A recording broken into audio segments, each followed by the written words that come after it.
So is Reform UK no different to the Conservative Party? Well, I'd say they're borderline probably quite more radical, because if the Conservative Party is right wing, but they're sort of caught in like between being moderate to quite so like right wing, as in, well, there's a sort of like a little bit of a dark rabbit hole as to how like far right the Conservatives go. I don't think it's like, if you go to the most extreme measures, you're probably talking along the lines of like of the BNP and things like in support of like EDL and National Action and stuff like that.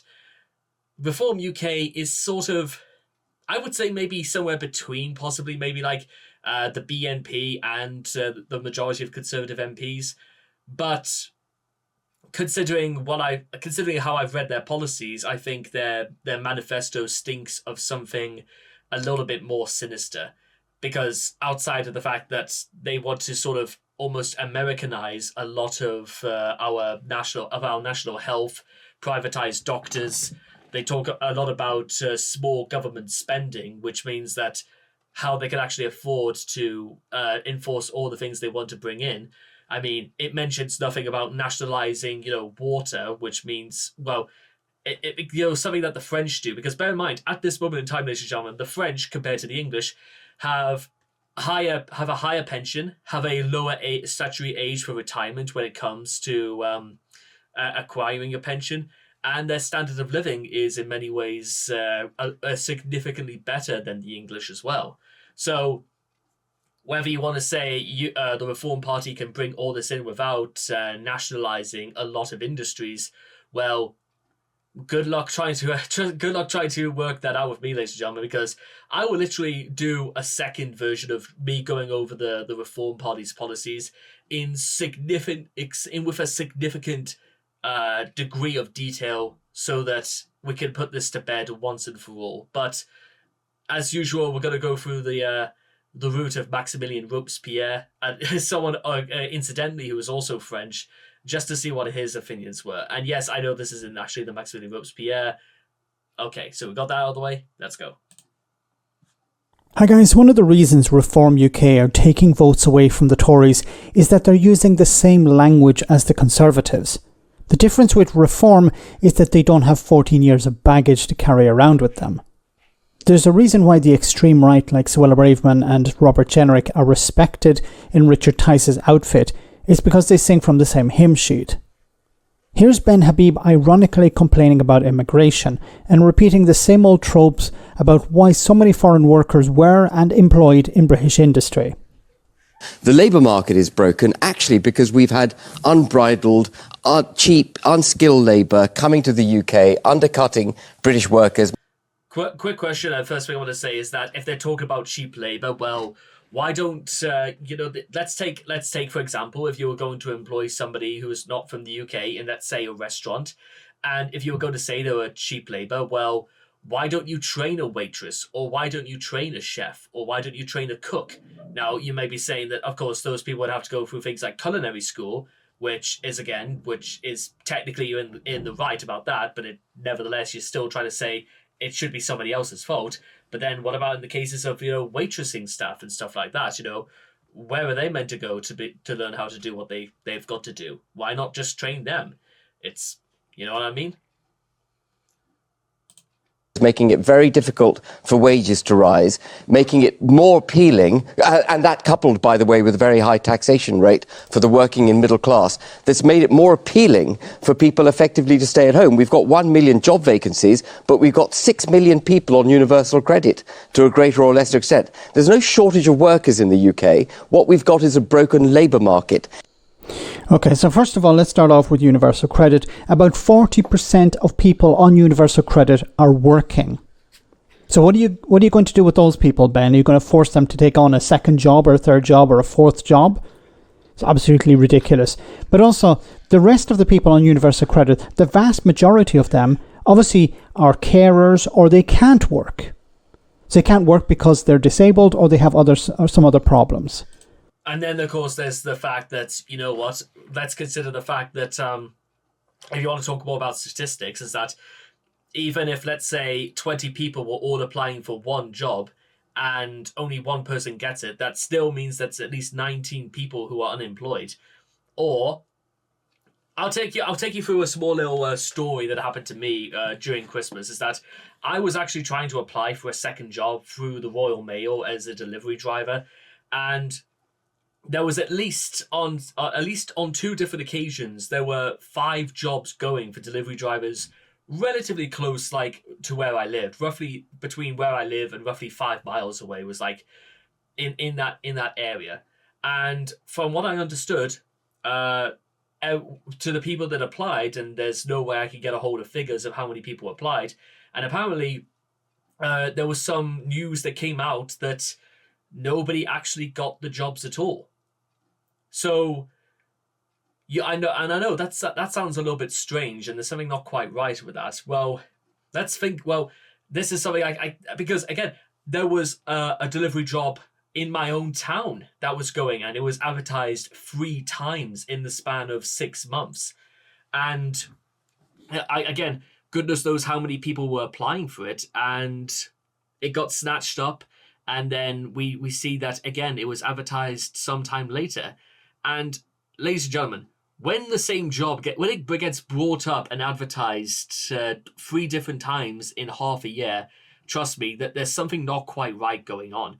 Because if, let's say, the Royal Mail were that desperate for staff, if they were that desperate for, especially in the run-up to Christmas time, if they were that desperate to for there to be deliveries and for people to, get on board and help out the Royal Mail for what they did, they would have just given someone the job. You know that, and I know that. That just makes sense. Because what happens when you don't do that, ladies and gentlemen, is that means you're putting more pressure on the people who are already on the payroll to do more work, probably to do more overtime. And, well, you put immense pressure on people in what is a very particularly busy time at Christmas to ostensibly do more work for no much more than a higher wage. Some people might be requested to do overtime, but whether or not they'll actually get it is something else entirely. And that's like the big kick in the teeth, ladies and gentlemen, when it comes to things like this, is the fact that there are so many factors that go into whether or not somebody even gets a job, as to whether or not the job is even worth the trouble of getting it. Because as difficult it is to get a job, ladies and gentlemen, it's equally difficult to justify whether or not there's any use for it whatsoever. Because there are plenty of jobs out there, ladies and gentlemen, that are absolutely have no redeeming or respectable values outside of getting paid. And I'm not even really using that as an excuse either, because really getting paid for a job you do should be the prerequisite to having a job in the first place. So I've worked jobs before where there wasn't so much in terms of like noticeable like good qualities or benefits to the job in question. Some of them, absolutely, there were plenty of benefits in other jobs, but there have been just as many where there isn't really much in the way of positives in any which way for the workers in question. So it's the same stand, ladies and gentlemen. And I'm not just talking about minimum wage staff as well. I'm not talking about people who are unskilled. What about the people who are skilled and they are just simply treated as well as anybody else? So what are you going to do about that? You're going to force them off universal credit, force them into work. Now, obviously, he doesn't actually have to provide any solutions here because his party will never be in government, or not in the current form, not with the current electoral system. So it's easy for him to sit on the sidelines and say, what we should do is force people off universal credit into these jobs. A lot of these jobs that are now vacant because of Brexit, something that he campaigned for. That brings us to the second point, of which, of course, is migrant workers. We know over the last number of decades, and this isn't limited to the United Kingdom, this is all over Europe as well. There was a time in the past when local people did the jobs in the, for example, picking fruit and vegetables or working in local industries. But what happened was many of these young people decided, I don't want to do these jobs, or I only want to do them for the summer or for a limited amount of time just to make a bit of money. And I don't want to do them full time. But these industries required people to do them full time. So if they couldn't find them in the local area, they tried to find them further afield. If they couldn't find them further afield, they had to bring them in from abroad. That's the nature of the work. That's the nature of the industry. We see with many sectors. So many people in the local community either can't do the job or don't want to do the job, but these jobs have to be filled. So sectors like hospitality, healthcare, agriculture would bring people in from abroad. This isn't about cutting local workers, cutting them out or reducing their wages. This is about filling vacancies that need to be filled. And when he talks about unskilled, what skills does Ben Habib have? I'd love to know what skills he has. Because he's running people down, suggesting people who pick fruit and vegetables, or people who work in the care sector, or people who work in the NHS, or people who work in hospitality have no skills. It's extremely condescending and insulting. But this is, once again, a Brexiteer. So he knows nothing about these sectors, but he's happy to suggest that, well, the people who work in them are unskilled. And he suggests that people who are not able to work, nobody really who should be, even in the most dire situations, ladies and gentlemen, there are certain level of standards that people should absolutely have. And it's no surprise, ladies and gentlemen, when Ben Habib, or whether it's Richard Tice or Lee Anderson or Braverman or Jeremy Hunt, they want you to believe that people do not deserve to have core values, let alone human rights.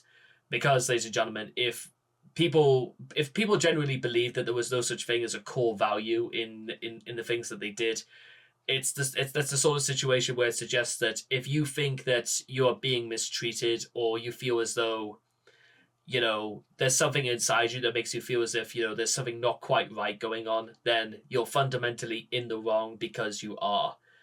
That's the sort of thing we're coming into, ladies and gentlemen, is that people who say that unskilled people who only take jobs because there's no skill in them, that's the level of treatment people are just going to be receiving.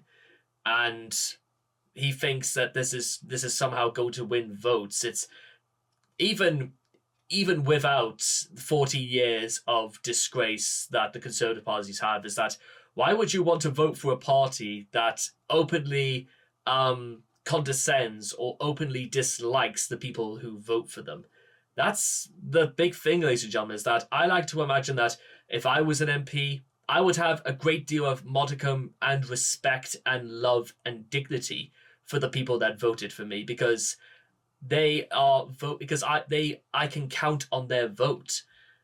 The people like Ben Habib, people like in the Conservative Party and the Reform Party, they don't give a shit about the people who vote for them. They only care about the votes as so far as it's just a stepping stone to get them into power. That's all the British people really are to the Conservatives and Reform or Brexit Party or UKIP. That's all that people like you and I are to them. We are a means to an end.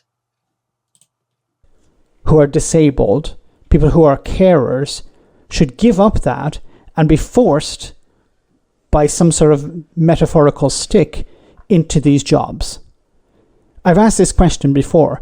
Would you like your grandparent or parent to be looked after by somebody who didn't want to do that job? I certainly wouldn't. And I don't think even Ben Habib would. These people know nothing about what they're talking about. Let me know in the comment section, guys. It's also, again, the reason why, people... it's also a stigmata of things like minimum wage, is that for somebody who, if you get treated like crap and there's no standard or motivation to do better, for the feeling as though you're going to be treated better, it means that you're going to do the job in the point of view from the perspective of somebody who absolutely hates what they do, and well. But this is the sort of thing that I couldn't imagine Ben Habib knows, because when was the last time he ever interacted with people who work, just in for who drive buses, or who sell copies of newspapers, or just sell things in a shop, or I don't know, who works at a bank. What relation? What does Ben Habib actually know that goes on in society?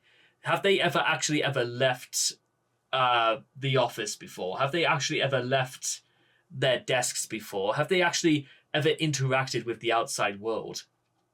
Because the more that people do this, ladies and gentlemen, the sooner people will realize that actually they need to realize it's a very different world out there. It's not a very nice world. It's a world they've universally created. And they are going to do everything in their power to say that they don't take any credit for this, even though we know they have. So I hope all of you guys have enjoyed this, and I cannot wait to talk to you guys again in the next video. Take care, and bye-bye for now.